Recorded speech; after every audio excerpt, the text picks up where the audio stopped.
Hey everyone, Joshua Edley here, and I'm wanting to ask one question. What is Battlestar Gelactica 1978?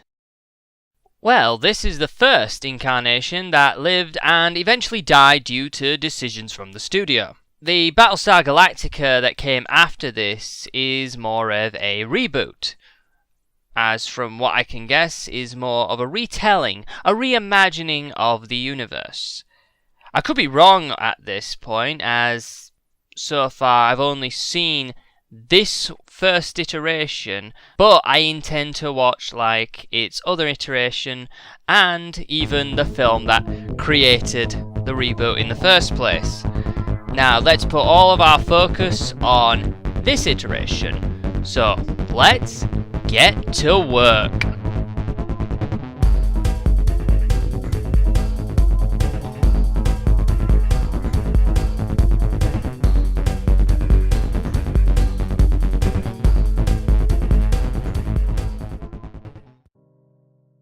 The main basic plot is that humanity is on the edge of annihilation, and the only way to survive is to make their way to Earth, in a galaxy far away from them. From what I can tell, is that this series is themed on three things: survival, war, and politics.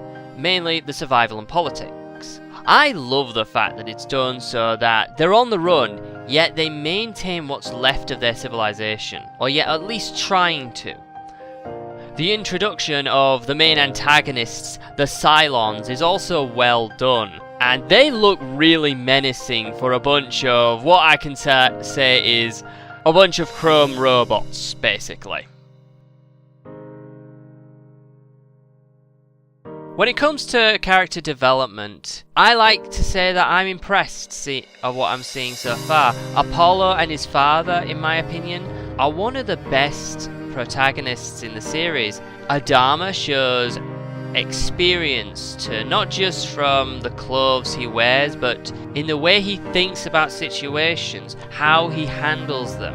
And it also shows Lucifer is also showing so far, just from his voice particular, that he's very calculative in personality. I hope that he gets flashed out as I go through the DVDs.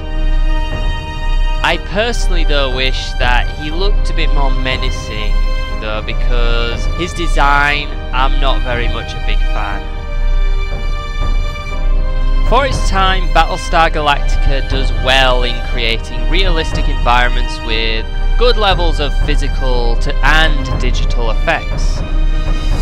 Every world you see looks like somewhere you can walk to. Even creatures show a level of realism.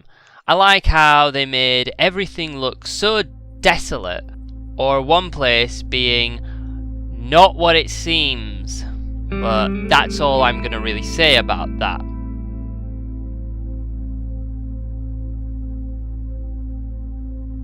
Since this is from 1978, it usually means that you can't find a lot of CGI. In fact, the closest you have to CGI is lasers and steam for the exhausts of big ships, along with a bit of photo and even video imagery. And for that, these effects have aged quite well. There are some that haven't particularly aged well, particularly in space with basically a planet explosion, but nothing real big really, and that's basically my personal opinion when it comes to the effects. When it comes to the narrative of the story, so far I can say I'm impressed. It has so far shown a bit of humour, it's shown conflict between those who feel really privileged and people who are just trying to keep order, ensuring everyone works together in these bad times, which creates interesting issues when things seem to be too good to be true, and that's all I'm going to say about that without putting too much spoilers. And all of what I've said so far is just basically the first 3 episodes, the first small story within the entire series. And I've only just watched at least about 4 episodes so far, and I really can't wait to see what's going to happen next now, because I'm going to watch the 5th episode after I've done this, which is on disc 2.